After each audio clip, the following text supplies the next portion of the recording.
dia tidak menempuh jalan yang mendaki dan sukar. Apa maknanya falaqtahamal aqabah di sini? Jadi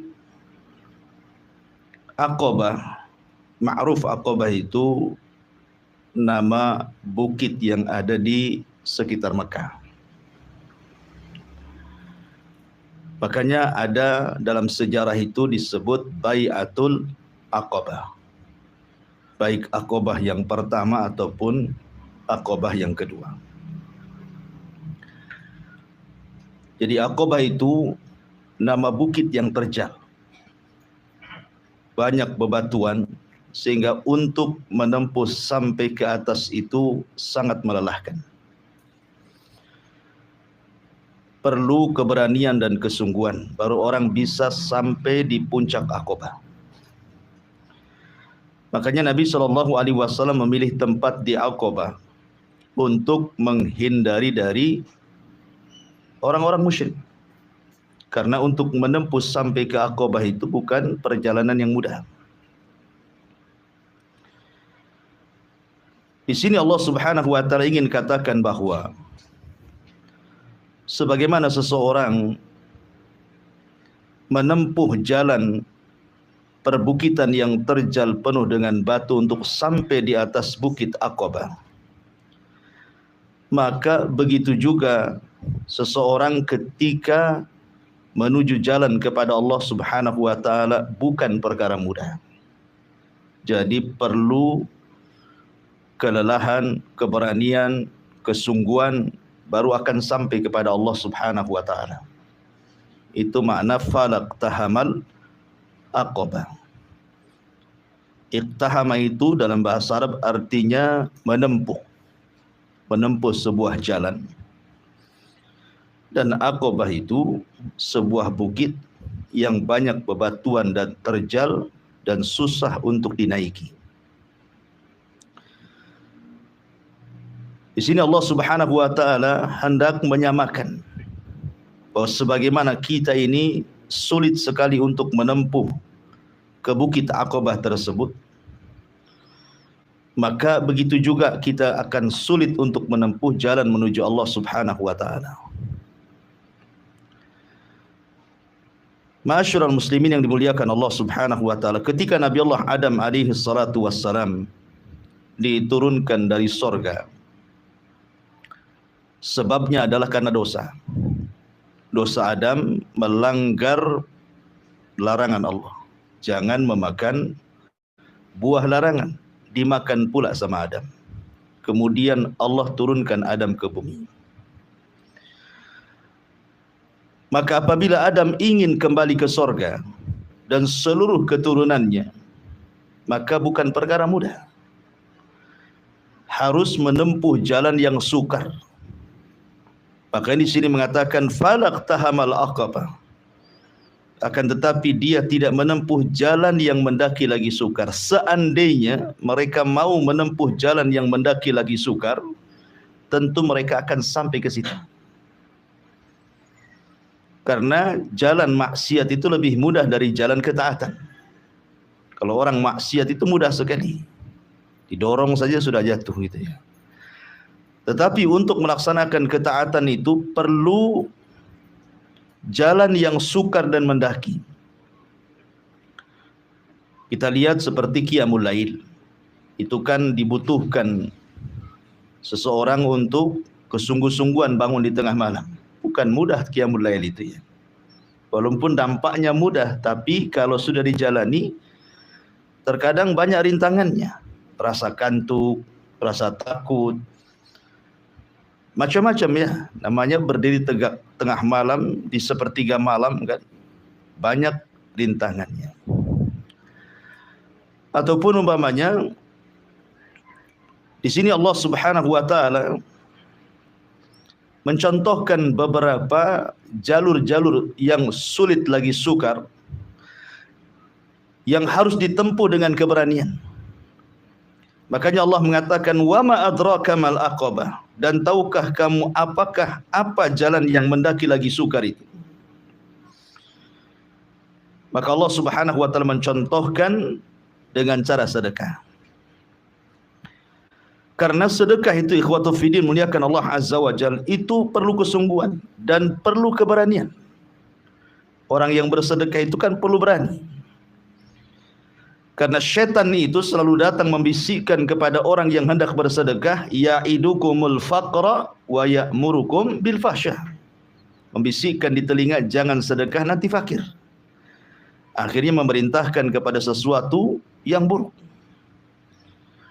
Sebab kalau seandainya paradigma orang yang bersedekah itu seperti paradigma sekuler, tentu seolah-olah ketika kita bersedekah itu kita mengeluarkan harta kita dan tidak akan pernah kembali. Kan begitu, kalau di dompet antum ada 100.000 kemudian antum ambil sedekahkan, maknanya hilanglah 100.000 di dompet. Itulah paradigma sekuler kan seperti itu. Ya. Sehingga perlu keberanian. Makanya orang yang sedekah itu orang yang berani. Kalau dia pengecut, penakut, nggak akan sedekah orang itu. Dia akan mikir 1000 kali. Ya.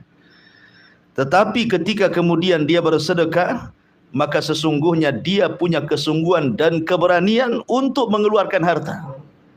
Karena sedekah itu bagian daripada ibtila. Ibtila itu artinya ujian harta. Bayangkan coba antum lelah dari pagi bekerja sampai sore, sampai malam kadang-kadang. Tiba-tiba Allah menyuruh untuk mengeluarkan sebagian harta atau sebagian kecil harta kita kepada orang yang kita tidak kenal. Atau kita kenal, tapi dia tidak pernah membantu bagaimana caranya kita mencari rezeki. Ya kan, kita punya tetangga, dia tidak pernah membantu kita. Tidak pernah memberikan saran kepada kita, tidak pernah memberi modal kepada kita, kemudian dia miskin, tiba-tiba dia mendapatkan bagian dari hasil kita kan. Itu kan ujian namanya itu. Bisa kita membagi sebagian rizki yang Allah anugerahkan kepada kita, hasil jerih payah kita kepada dia. Makanya lelah orang yang bersedekah itu. Itulah jalan yang sukar yang Allah katakan, falaqtahamal aqabah wa ma adraka mal aqabah. Makanya Allah Subhanahu wa taala ketika berbicara tentang tabiat manusia, apa kata Allah? Innal insana khuliqa halu'a. Idza massahu syarru jazua. Wa idza massahul khairu manu'a illal musallin. Tabiat manusia itu diciptakan halu'a, penuh dengan keluh kesah. Seandainya ditimpa keburukan kepada dia, jazu. Jazu itu takut yang bersangatan. Ya kan? Takut tidak makan, takut tidak ini dan itu. Tetapi kalau Allah berikan nikmat pula kepadanya, manu'a, dia pula bakhil. Dan orang yang bakhil itu hakikatnya orang takut. Kan orang bakhil itu kan takut ya, karena kalau dia sedekahkan nanti akan hilang tuh hartanya. Ya. Kalau seandainya dia infakkan, habis pula, ludes pula hartanya, takut dia. Jadi orang bakhil itu orang yang paling takut. Dan orang yang bersedekah itu adalah orang yang paling berani. Sebagaimana kita menempuh jalan yang terjal, gunung yang tinggi, kalau tidak punya keberanian tidak akan naik. Takut ketinggian kan itu. Tetapi orang yang berani, maka dialah orang yang bersedekah. Dan selalunya Allah Subhanahu wa taala mengiringkan sedekah itu dengan salat. Makanya di sini Allah Subhanahu wa taala mengatakan wa idza massahul khairu manu'a illal musallin. Kecuali orang-orang yang salat. Karena salat dengan sedekah itu adalah sifat para pemberani. Kalau orang tidak salat, maka dia tidak akan berani untuk bersedekah. Ma'asyiral muslimin yang dimuliakan Allah Subhanahu wa taala. Kemudian di sini Allah Subhanahu wa taala mencontohkan beberapa amalan dari amalan-amalan sedekah. Dan itu adalah aqabah. Dan itu adalah bentuk aqabah. Para ulama ada yang mengatakan, sebagian mufassirin ahli tafsir, ketika menjelaskan kalimat fakku raqabah. Yang pertama Al-Quran mengatakan fakku raqabah, melepaskan perbudakan. Melepaskan perbudakan. Kalau kita melihat dalil-dalil dalam Islam itu paling banyak ketika bicara kafarah, itu biasanya disuruh memerdekakan budak kan gitu ya. Coba seperti umpamanya, contoh umpamanya beberapa kafarah yang disebutkan, kafarah orang yang berjima di bulan Ramadan. Maka yang pertama kali memerdekakan budak. Kemudian kafarah zihar. Ya, kafarah zihar itu juga memerdekakan budak kan gitu ya. Jadi selalu kafarah dalam Islam itu memerdekakan budak. Makanya dahulu para sahabat Nabi SAW mereka selalu memerdekakan budak karena bagi mereka ini amalan yang luar biasa. Seperti Abu Bakar Siddiq radhiyallahu an pernah memerdekakan 7 budak yang semuanya diazab oleh orang-orang Quraisy. Abu Bakar itu. Salah satunya Bilal, Rabah gitu, Zunairah dan yang lainnya. Belum yang lain-lainnya. Bahkan Utsman ibn Affan radhiyallahu an setiap Jumat dia memerdekakan budak sampai akhir hayatnya. Utsman ibn Affan radhiyallahu an. Ma'asyiral muslimin yang dimuliakan Allah Azza wa Jalla, apa makna fakku raqabah di sini? Fakku itu artinya melepas. Raqabah itu artinya raqabah sebelah sini. Ya, melepaskan ikatan di leher. Itu disebut fakku raqabah dalam bahasa Arab. Ya. Ada yang mengatakan bahwa di antara fakku raqabah itu adalah melepaskan qisas dan diganti dengan diat. Pamannya nih, ada orang membunuh. Kemudian keluarga yang dibunuh sepakat qisas, karena qisas itu kan harus kesepakatan keluarga. Pamannya ada 10 keluarga, 10-10-nya sepakat qisas, tapi kalau 9 sepakat, 1 tidak sepakat, tidak boleh qisas. Karena qisas itu kesepakatan. Ya, jadi kalau 9 orang dalam keluarga setuju qisas, 1 pula tidak setuju, tidak jadi qisas. Dalam Islam seperti itu. Harus semua sepakat keluarganya qisas. Lah ketika semua sudah sepakat harus kemudian diqisas, kemudian sepakat pula yang 10 sudahlah. Tidak usah diqisas, kasihan. Bayar diat saja. Maka ini disebut fakku raqabah. Ya, ini juga satu penafsiran. Yang kedua, ataupun dia tidak bisa bayar. Ya. Jadi dia tidak bisa bayar, betul-betul dia kemudian dikejar dengan hutangnya. Seperti mamanya orang-orang kaya gitu ya. Tiba-tiba kemudian datang tsunami. Orang kaya itu belum tentu kaya, terkadang mereka banyak hutangnya kan itu ya. Habis kekayaannya digulung tsunami atau kena gempa. Hutang di mana-mana gitu ya. Kemudian ada orang yang datang hendak membayarkan hutang orang, apalagi besar. Ini bukan perkara mudah, ikhwan. Ya kan? Jangan lagi hutang besar. Ada tetangga kita punya hutang. Tidak banyak, mungkin 500.000. Kemudian datang ke antum, minta bantuan, pinjam saja 500.000 untuk bayar hutang. Itu mikir sekali lagi. Baru pinjam padahal.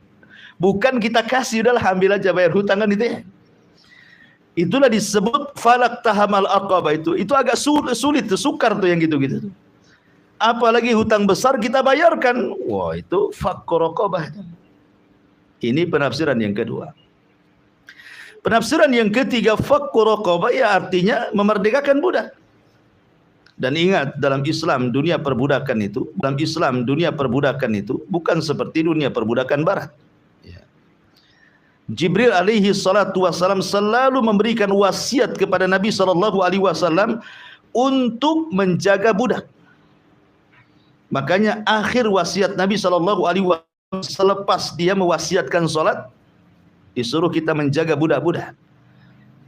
As-salatu wa ma malakat aimanukum. Jaga salat dan pelihara dengan baik budak-budak kalian kan itu. Karena dalam Islam itu bukan sebagaimana digambarkan. Kalau budak itu disiksa, kemudian dipekerjakan ya kan, sesuai dengan kehendak kita, tidak dibayar, lelah letih, dikasih tempat yang jelek, tidak. Budak itu bagian dari keluarga dalam Islam itu. Maka kita juga diwajibkan untuk merawat mereka, memberikan tempat tinggal, memberikan pakaian, memberikan makanan yang layak kepada mereka. Makanya dalam Islam terkadang ada budak-budak itu ketika dimerdekakan tidak mau. Tidak mau dalam Islam itu. Sejarah-sejarah dulu, ada budak-budak yang dimerdekakan tuannya malah tidak bahagia. Seperti contohnya siapa? Contohnya Atha bin Abi Rabah. Dia seorang budak. Dia tidak mau. Qatadah ibn Di'amah. Qatadah ibn Di'amah. Orangnya kan cacat tuh Qatadah ibn Di'amah. Tetapi belakangan jadi ulama dunia kan. Ya. Dia menangis ketika dimerdekakan oleh tuannya. Dia datang kepada ibundanya. Nangis tak mau. Karena belum tentu budak itu dimerdekakan, dia bisa hidup di luar. Maksudnya bisa hidup mandiri, punya rumah, punya pekerjaan, bisa makan, belum tentu. Tapi kalau dia bersama tuannya terjamin hidupnya kan gitu ya. Sudah ada tempat tinggal, ada makan, ada pakaian, ada semuanya. Ya. Karena memang dalam Islam itu perbudakan bukan seperti perbudakan ala barat. Zaid ibn Haritha itu adalah budak yang dihadiahkan Khadijah kepada Rasul. Ketika dia sudah mumayyiz, sudah agak dewasa, tapi belum balik, datang keluarganya hendak mengambilnya, menebusnya.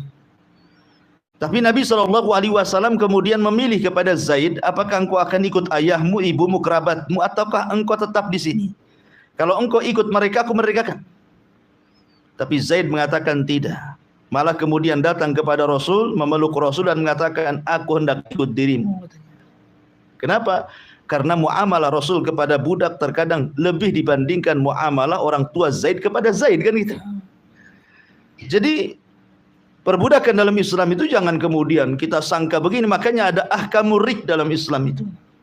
Ada hukum-hukum seputar perbudakan. Dan adanya perbudakan dalam Islam itu lisababil kufri, karena sebab kekufuran. Ingat ya, sebab kekufuran, bukan sebab yang lain. Karena perbudakan itu hanya terjadi dalam peperangan. Kalau seandainya negara Islam berperang melawan negara kafir, kemudian tentara-tentara kafir itu tertawan, maka mereka jadi budak. Sebab apa? Sebab kekufuran mereka. Tapi kalau mereka sebelum tertawan masuk Islam, itu tidak bisa jadi budak. Karena Islam tidak pernah memperbudak Islam. Tapi kalau dia tertawan dalam kondisi kafir, kemudian masuk Islam, ya tetap budak. Karena ketika ketangkap dia kafir, gitu ya. Jadi sebab perbudakan itu karena kekafiran, bukan yang lain.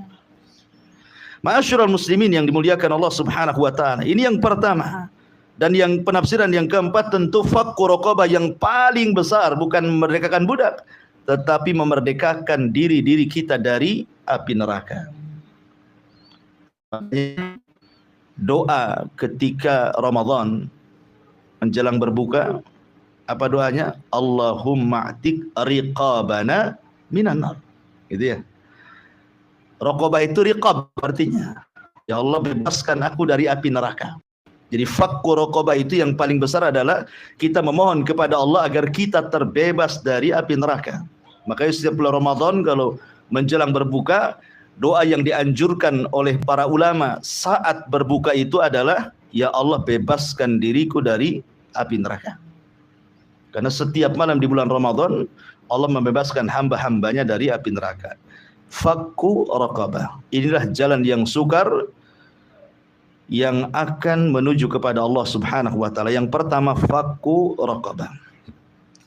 Kemudian yang kedua, apalagi jalan yang sukar itu, au it'am fi yaumin dzi masghabah, atau memberi makan pada hari terjadi kelaparan. Jadi kalau ada orang miskin kita beri makan, itu sebuah keutamaan. Tapi kalau seandainya antum memberikan makanan kepada orang miskin yang sedang kelaparan, maka itu sangat utama lagi. Karena itulah falak tahamal aqabah, itulah aqabah, jalan yang sulit lagi. Biasanya terjadi kepada pengungsian-pengungsian dalam peperangan gitu ya. Seperti yang terjadi di Yaman, ketika terjadi peperangan otomatis ekonomi jatuh. Kemudian sebagian mereka mengungsi. Akhirnya terjadi kelaparan. Nah gitu ya. Atau biasanya terjadi pada daerah-daerah yang terkena bencana alam. Biasanya kalau daerah itu terkena bencana alam kayak di Lombok gempa gitu ya, terpaksa mereka harus mengungsi dengan cara hidup di tenda-tenda. Nah, terkadang kemudian mereka sulit untuk mencari minum dan itu kesempatan it'am fi yaumin dzi masghabah. Itulah masghabah. Betul-betul mereka berhajat. Itu amalan yang paling utama. Itulah aqabah jalan yang sukar itu. Ya, mencari orang-orang yang seperti ini.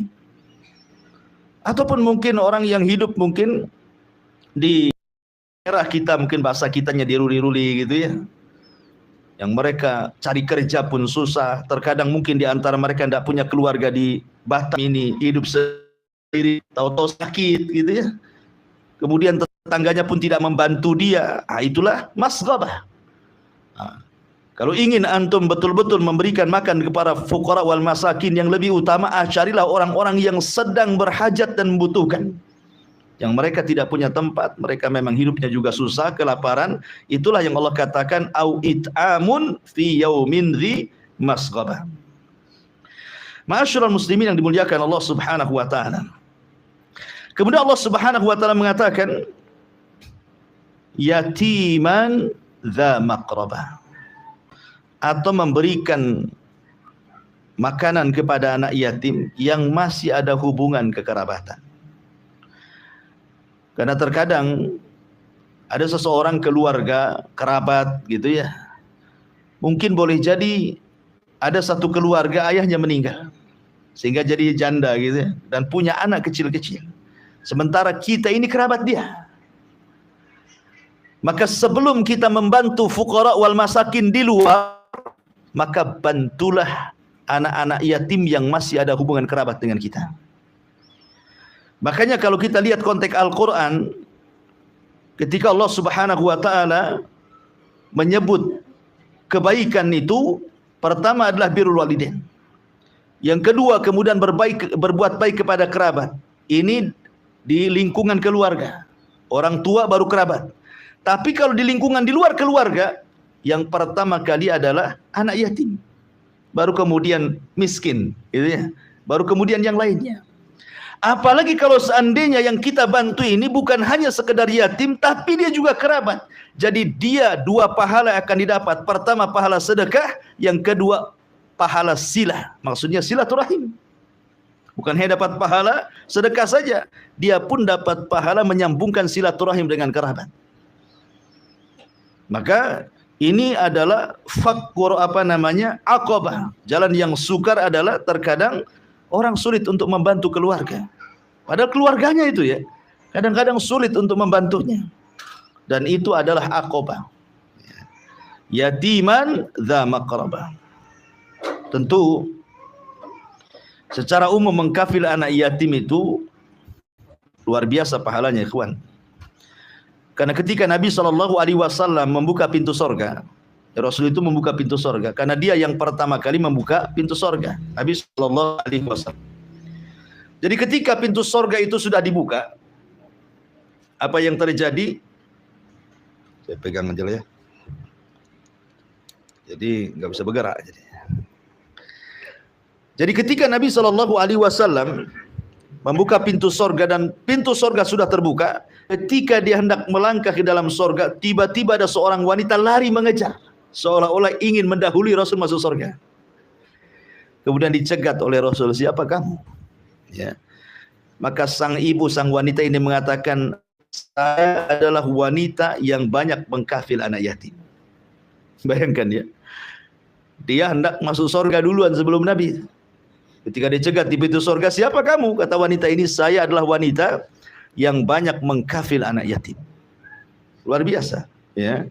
Makanya Rasul SAW wajar mengatakan, ana wa kafilul yatim fil jannati kahataini.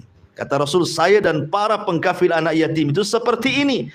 Kemudian Rasul mengisyaratkan jari tengah, kemudian jari telunjuk, kemudian dirapatkan seperti ini, kata Rasulullah. Saking dekatnya pengkafil anak yatim dengan Rasul itu di sorga. Ya. Ma'asyiral muslimin yang dimuliakan Allah Subhanahu wa taala. Oleh karena itulah maka amal yang luar biasa, bahkan terkadang mengkafil anak yatim itu salah satu penyebab orang mati husnul khatimah. Jadi penyebab orang mati husnul khatimah itu salah satunya adalah kafilul yatim. Makanya sering saya contohkan satu kisah ya. Mungkin sebagian antum pernah dengar tentang kisah seorang dai dari Maroko, dari Maghrib. Ya. Jadi sang dai ini selalu bermimpi, dalam mimpinya dia berjumpa dengan Nabi.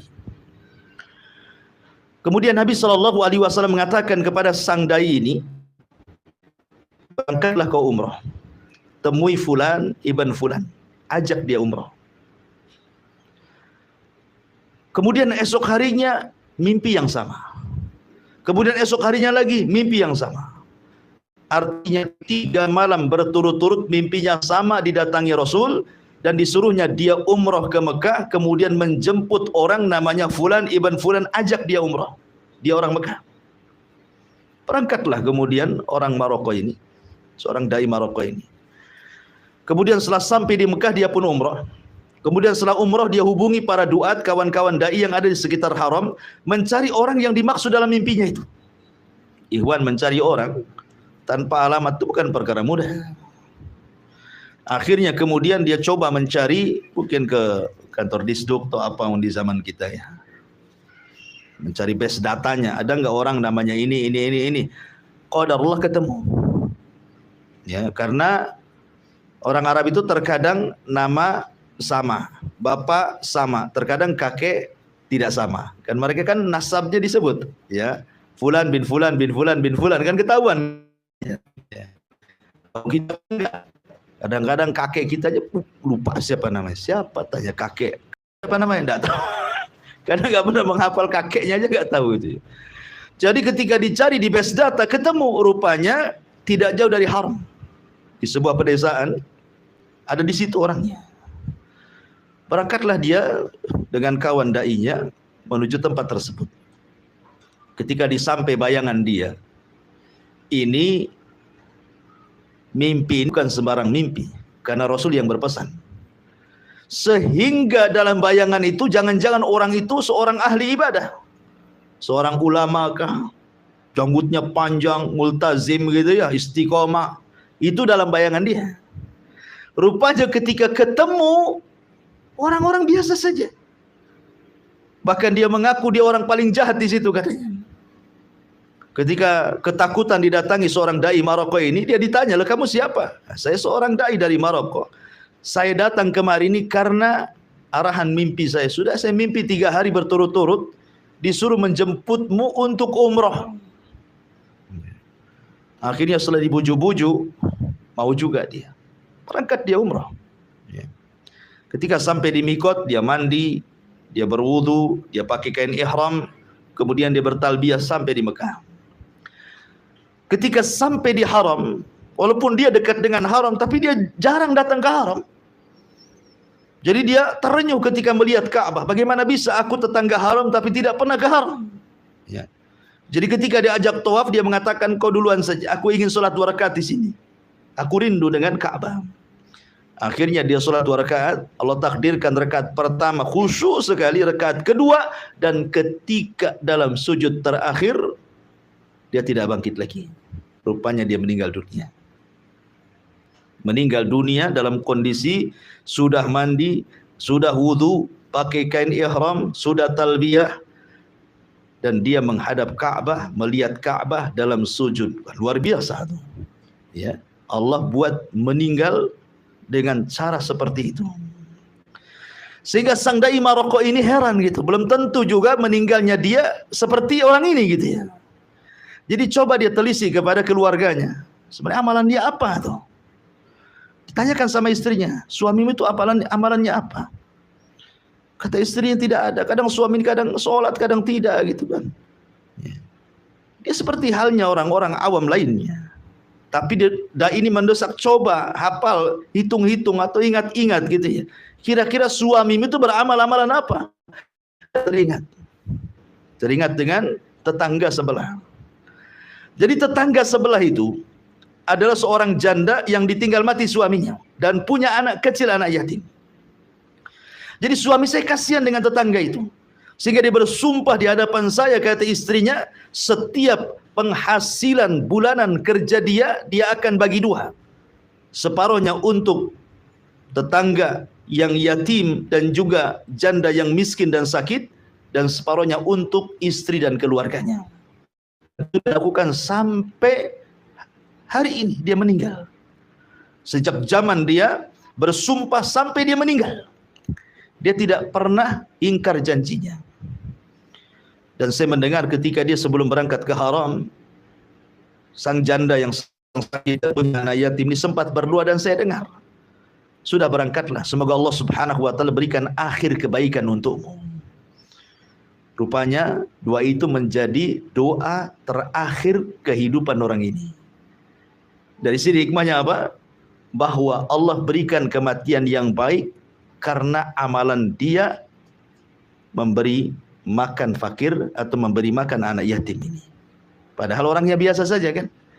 Dari sini juga bisa kita petik pelajaran bahwa orang masuk surga itu bisa dari pintu mana saja.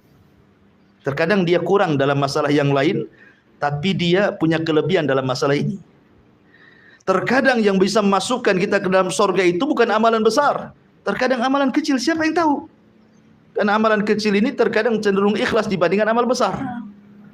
Ya, makanya ketika ada seorang dai dalam mimpinya dipanggil oleh Allah, kemudian dikatakan kepada sang dai ini, apa yang diperbuat Allah kepadamu? Maka sang dai ini mengatakan, ghafara li rabbi, Rabbku sudah mengampuni dosaku.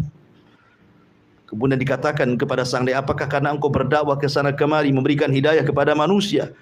Kata sang dai, bukan itu. Ya.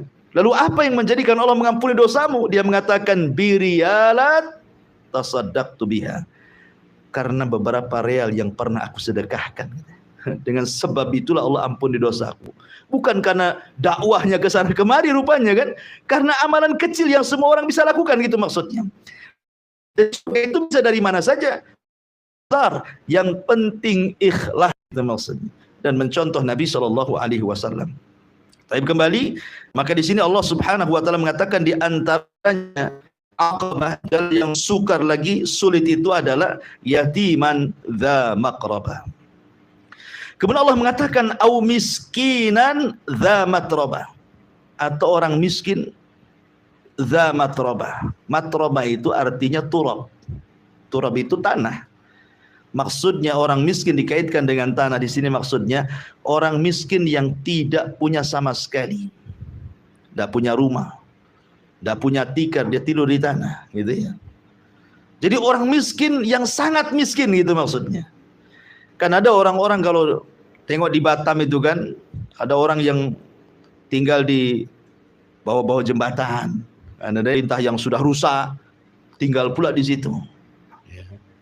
Kemudian juga ada orang yang tinggal sembarang tempat, kadang tidur di masjid. Ya. Jadi itulah maksudnya orang miskinan dza matrabah, itu maksudnya bukan hanya sekedar miskin, tetapi sangat fakir, gitu ya. Apa bedanya miskin dengan fakir? Kalau miskin punya pekerjaan tetapi tidak mencukupi, seperti kisah Nabi Khidir ketika naik perahu, kemudian perahunya mengantarkan Khidir dan Musa, tiba-tiba perahunya dilobangi, ya kan? Ya, maka Musa mengatakan, kenapa kau melobangi kapalnya orang miskin?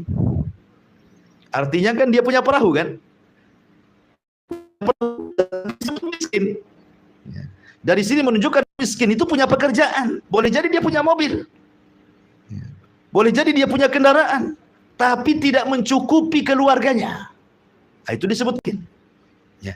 Kalau fakir lebih daripada miskin, sama sekali tidak punya pekerjaan, bagaimana mencukupi keluarganya? Lah ini parah, sudah miskin, sangat fakir lagi, gitu ya. Berarti sefakir-fakirnya orang fakir ini. Kalau antum mendapatkan orang sefakir-fakirnya orang fakir, bantu. Itulah aqabah. Itulah aqabah. Falak tahamal aqabah fakku raqabah. Ya. Dengan cara au miskinan dzamat rabah. Kemudian Allah Subhanahu wa taala mengatakan, "Tsumma kana minal ladzina amanu wa tawassau bis sabri wa tawassau bil marhamah."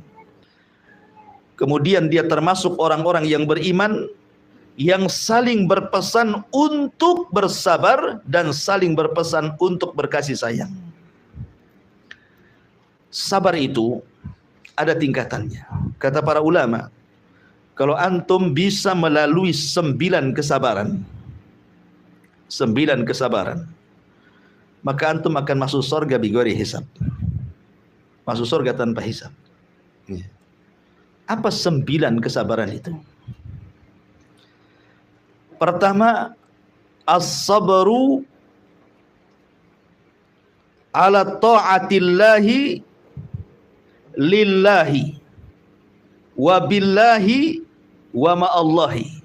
Ini 3. Bersabar di dalam menjalankan ketaatan kepada Allah. Pertama lillah, yang kedua billah, yang ketiga ma'allah. Kemudian yang kedua, bersabar ketika meninggalkan kemaksiatan kepada Allah. Lillahi karena Allah, billahi karena Allah, ma'allah bersama Allah. Itu sudah 6. Ya. Kemudian yang ketiga, bersabar ketika menghadapi qada dan qadar. Lillah karena Allah, wa billah wa ma'allah. Apa bedanya ini? Ya. Kita akan rinci. Pertama, bersabar kepada Allah untuk menjalankan ketaatan lillah karena Allah. Artinya ketika kita melaksanakan ketaatan, salat, zakat, puasa dan ibadah yang lain itu betul-betul ikhlas karena Allah. Tidak ada unsuriah. Betul-betul sabarnya itu karena ikhlas. Karena ada orang ibadah itu tidak ikhlas, sehingga tidak sabar. Ya. Itu makna lillah. Kemudian yang kedua billah. Maksudnya billah itu bil isti'anati billah. Bersabar dengan cara meminta pertolongan kepada Allah. Sebab kalau bukan karena pertolongan Allah, orang tidak akan sabar. Antum datang ke sini, ngaji ini, kalau bukan karena pertolongan Allah, antum gak akan sabar, gak akan datang antum ke sini. Berarti minta pertolongan untuk sabar dalam melaksanakan ketaatan. Kemudian yang ketiga, ma'allah. Bersama Allah. Yakini bahwa ketika antum melaksanakan ketaatan, Allah bersama antum. Ya. Ketika ada perasaan ketika kita sholat bersama Allah, ketika antum puasa bersama Allah, ketika antum sedekah bersama Allah, tenang hidup kita ini. Ada Allah. Ya, karena ma'iyatullah, kebersamaan Allah dengan hamba itu membawa ketenangan. Karena apabila Allah sudah bersama kita, maka tidak ada yang mampu mencelakakan kita. Maka ini poin yang pertama, 3 poin pertama. Bersabar dalam melaksanakan ketaatan lillah, ikhlas Allah. Yang kedua, billah, meminta pertolongan kepada Allah. Kemudian ma'allah, merasa ada perasaan kita terus bersama Allah Subhanahu wa ta'ala. Kemudian poin yang kedua, ketika kita menjalankan atau meninggalkan maksiat. Maksudnya begini, ketika ada orang berzina, saya tidak akan berzina. Ketika ada orang bermaksiat, saya tidak akan maksiat. Ketika ada orang bergibah, saya berusaha untuk tidak ikut gibah. Itu maksudnya. Kita sabar. Jangan mengikuti orang maksiat. Ya. Dan sabar ketika meninggalkan maksiat juga ada 3. Ada lillahi wa billahi wa ma'allah. Pertama, meninggalkan maksiat lillah, ikhlas karena Allah. Karena ada orang yang memberikan maksiat bukan karena ikhlas. Mungkin judi, dia tidak judi karena habis duitnya. Kenapa kok tak judi? Habis, dah bangkrut, dah kalah, KO kemarin, gitu kan? Iya kan. Kemudian orang meninggalkan zina, kenapa? Kata dokter tak boleh, nanti kena penyakit AIDS, tak jadi deh. Jadi meninggalkannya karena saran dokter. Ya. Berarti kan nggak ikhlas kan gitu ya?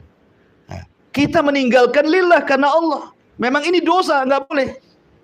Ini yang pertama. Yang kedua, billah, meminta pertolongan kepada Allah. Sebab kalau kita tidak ditolong oleh Allah, tetap saja kita maksiat. Betapa banyak orang-orang yang kemudian mulai lagi dia maksiat. Ya. Yang disebut dengan tomat itu. Habis tobat kumat itu kan ada. Habis tobat kumat dia. Jadi karena tidak ada pertolongan dari Allah kepada dia, sehingga dia memulai lagi kemudian maksiatnya. Kemudian Allah, muraqabah, merasa diawasi Allah. Ya, wah, ini Allah bersama kita, malu. Allah ngawasi saya. Ya, memang tidak ada orang yang melihat saya maksiat, tapi ada zat yang melihat saya. Allah, kita harus punya perasaan bahwa kita sedang diawasi Allah, sehingga tidak jadi maksiatnya tuh. Ya. Berarti sudah 6 di sini. Kemudian yang terakhir, bersabar ketika menghadapi qada dan qadar. Ini pun sama, lillahi, karena Allah. Jadi kalau seandainya ada musibah yang menimpa kita, kita ikhlas karena Allah. Makanya kita diajarkan ketika mendapatkan musibah, apa kalimatnya? Istirja. Inna lillahi wa inna ilaihi rajiun. Ini apa maknanya? Masa habis ngomong inna lillahi wa inna ilaihi rajiun kemudian dia tiba-tiba kemudian niyaha gitu ya, menolak takdir, berarti tidak sabar dia. Berarti nggak paham kalimat inna lillahi wa inna ilaihi rajiun itu. Artinya ketika kita mendapatkan musibah, sabar, ikhlas. Semua datang dari Allah kau. Harta hilang, harta ini datang dari Allah. Kalau Allah mengambil silahkan. Kan itu ya. Juga badan kita ini datang dari Allah. Kalau memang Allah kasih penyakit ya silahkan. Mungkin Allah berkehendak hendak mengangkat derajat kita atau menghapus kesalahan kita. Wallahu alam. Ikhlas saja karena Allah. Kemudian yang kedua, billah.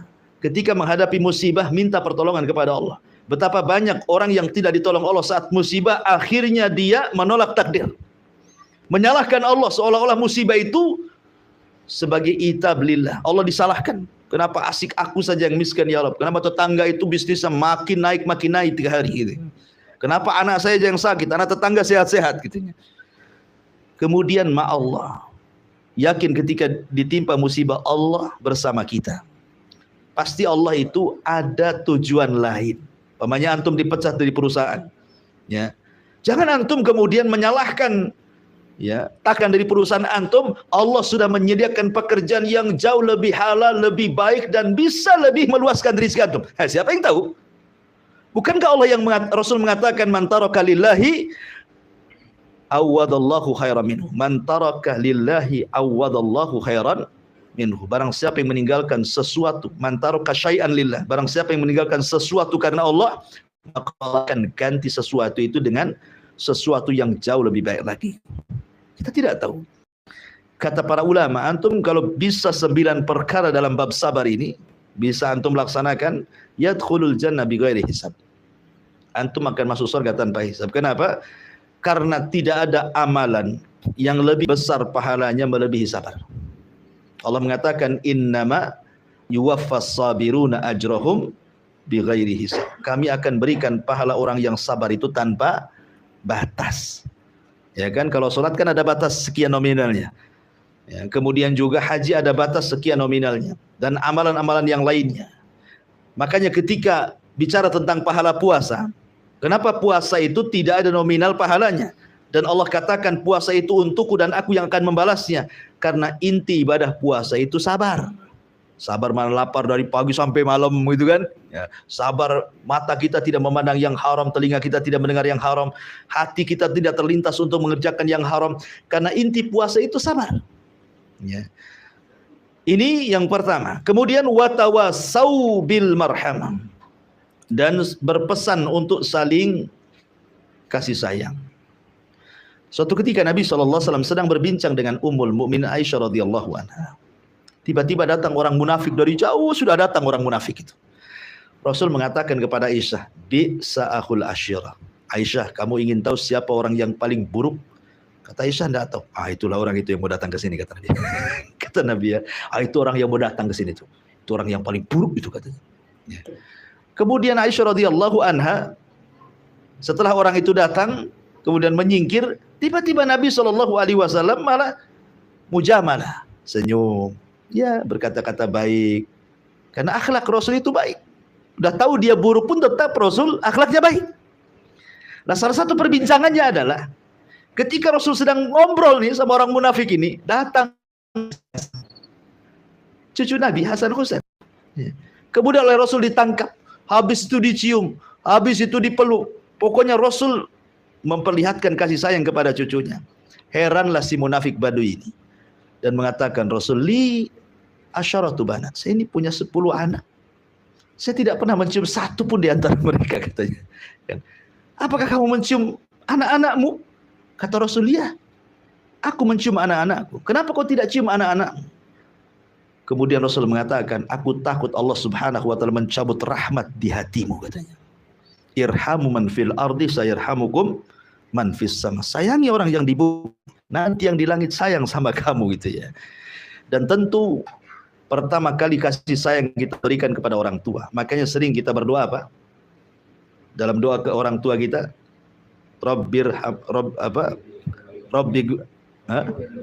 Rabbighfirli wali walidayya warhamhuma kama rabbayani shaghira. Ya, perhatikan. Allah Subhanahu wa taala menggandengkan istighfar kita dengan orang tua. Rabbighfirli wali walidayya. Dalam bahasa Quran, wa qur rabbirhamhuma kama rabbayani shaghira, kan gitu. Ya. Wa qur rabbirhamhuma dalam bahasa Quran. Ya Allah, ampuni kedua orang tuaku dan sayangi kedua orang tuaku. Kemudian tidak sampai di sini. Kama rabbayani shaghira, sebagaimana dia telah merawatku sejak kecil. Kenapa ada bahasa seperti itu? Kenapa ada bahasa kama rabbayani shaghira? Diingatkan masa kecil kita. Ya kan? Di sini Allah Subhanahu menyuruh kita memintakan ampun akan dosa orang tua kita, memintakan agar Allah memberikan rahmat kepada orang tua kita, tapi Allah juga ingatkan masa kecil kita. Gitu maksudnya. Kenapa? Supaya kita paham bagaimana orang tua merawat kita ketika kecil. Dia tidak bisa tidur karena kita, dia tidak bisa makan karena kita, dia tidak bisa nyenyak karena kita. Bahkan dia menikmati ketika membersihkan kotoran kita. Orang tua, kan itu. Coba kalau kita ingat dulu orang tua kita, Masya Allah, sampai menghilangkan najis kita saja dia nikmati. Kurang tidur, kurang makan, tidak nyenyak, dan begitu seterusnya. Dibelanya anak kita, kalau salah pun dibelanya. Sekarang orang tua kita sudah tua nih. Bisa nggak kita berlaku sebagaimana orang tua kita berlaku kepada kita? Kita berlaku kepada orang tua ketika dia sudah tua. Gitu maksud. Ketika ada seorang laki-laki datang kepada Umar bin Khattab radhiyallahu anhu. Dia mengatakan, ya Amirul Mukminin, semua yang kulakukan kepada orang tuaku sejak kecil, kulakukan dia ketika dia sudah besar, sudah tua. Maksudnya apa? Kalau dulu orang tuaku yang menyuapkan makan kepadaku, sekarang kusuapkan kepada orang tua. Karena sudah sakit, sudah tua. Kalau dulu dia yang menikmati bagaimana membuang kotoranku, aku pun menikmati membuang kotorannya. Siapa di antara kita anak yang menikmati membuang kotoran orang tuanya, kawan?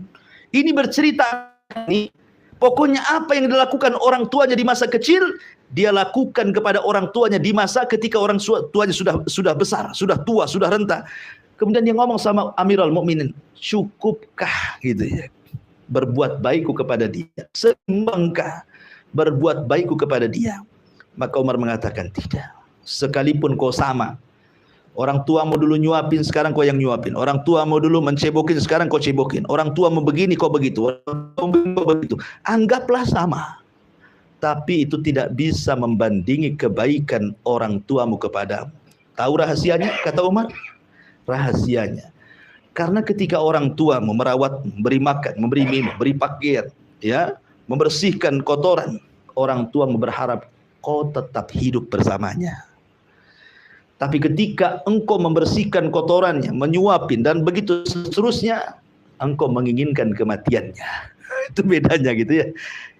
Menginginkan kematiannya kan. Betapa banyak anak yang menginginkan orang tuanya meninggal kan. Mungkin karena sudah bertahun-tahun terbaring sakit. Ya sudahlah, sebaiknya memang kalau Allah mau ya ambil sajalah orang tuanya. Bagus sih bahasanya. Tapi sebenarnya kalau dia orang tuanya meninggal lebih senang. Karena merasa dia punya istri, punya anak, sibuk dengan pekerjaan, asik dirawat lagi dengan orang tuanya gitu. Itulah perbedaannya, kata Umar. Kalau orang tua merawat kita itu supaya kita hidup terus bersama orang tuanya. Tapi kalau kita merawat orang tua supaya orang tua itu mati dan tidak terus bersama kita. Itulah bedanya orang tua dengan kita, kata Umar. baru dengan kerabat, baru dengan anak-anak yatim dan begitu seterusnya. Wa tawassaw bil marhamah. Ulaika ashabul maimanah.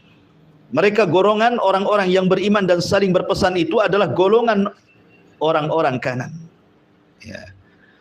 Kemudian walladzina kafaru bi ayatina ashabul masy'amah, dan orang-orang kafir kepada ayat-ayat kami mereka itu adalah golongan-golongan kiri, alaihim narum muqsadah, mereka berada di neraka yang ditutup rapat. Ada manusia itu terbagi menjadi tiga di hadapan Allah. Ada yang disebut dengan muqarrabun. Ya. Muqarrabun. Muqarrab itu artinya orang-orang yang betul-betul dekat dengan Allah. Kemudian yang kedua ada yang disebut dengan ashabul yamin, itu di bawahnya. Ashabul yamin di bawah muqarrabun. Muqarrabun mungkin para nabi, para rasul gitu ya, para siddiqin, para syuhada gitu ya. Ada ashabul yamin, golongan kanan. Ya, yaitu di bawahnya orang-orang soleh. Orang-orang soleh, orang-orang yang melaksanakan hak Allah dan hak hambanya. Kemudian ada di bawahnya zalimul li nafsi, orang yang mendolimi dirinya sendiri. Ya, dia suka maksiat kepada Allah Subhanahu wa taala. Manusia adalah peringkat ketiga zalimul li nafsi. Walaupun terkadang dia salat, terkadang dia ibadah, tapi juga dia mendolimi dirinya dengan cara maksiat. Ya. Lah di sini Allah mengatakan ulaika ashabul maimanah. Mereka lah golongan orang-orang yang beriman dan saling berpesan itu adalah golongan orang-orang kanan. Maksudnya adalah orang yang senantiasa menjalankan hak Allah ke atas dan juga hak hambanya ke bawah. Atau dengan kata lain disebut orang soleh. Kenapa soleh disebut soleh? Karena soleh dikatakan soleh itu kalau dia melaksanakan hak ke atas dan hak ke bawah. Dengan kata lain, seseorang menggabungkan agama dan akhlak. Ya, kalau agama itu maksudnya ke atas, kalau akhlak itu maksudnya ke bawah, ya kan? Itulah disebut ashabul maimanah. Dan orang-orang yang kafir dengan ayat-ayat kami, mereka adalah golongan kiri dan mereka akan masuk ke dalam neraka yang ditutup rapat dan tidak bisa keluar. Artinya kekal di dalamnya orang-orang kafir yang masuk ke dalam neraka. Wallahu alam. Maka sampai di sini berakhirlah tafsir daripada surah Al-Balad.